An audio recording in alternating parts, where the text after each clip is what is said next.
Hi అమ్మా, welcome to Rama kitchen. ఈరోజు ఇది డ్రై ఫ్రూట్స్ లడ్డు చేస్తున్నానమ్మా.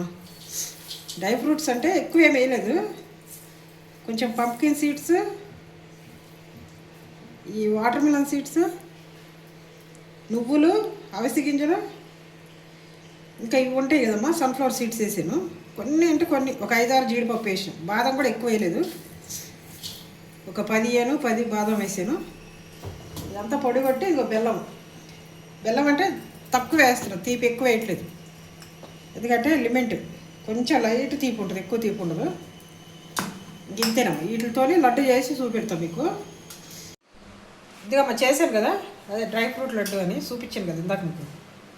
డ్రై ఫ్రూట్స్ అంటే కొన్నే వేసాను, అదే అవిసె గింజలు, నువ్వులు అన్నీ కలిపి వేసిన. డ్రై ఫ్రూట్స్ అన్నీ వేసాను ఇందులో. ఇది ఇట్లా వచ్చింది. బెల్లం కొంచెం, ఎంత ఒక 1/2 కిలో 3/4 కిలో వాటికి, అంటే మొత్తం కలిపి 3 ఉండొచ్చు అన్ని ఐటమ్స్. నేను వేసింది ఒక 300 గ్రామ్స్ బెల్లం వేసినాము, ఎక్కువ వేయలేదు, ఎక్కువ తీపొద్దు అన్నట్టు. ఇట్లా మంచిగా ఉందమ్మా, టేస్ట్ బాగుంటుంది, చేసుకొని చూడండి ఒకసారి.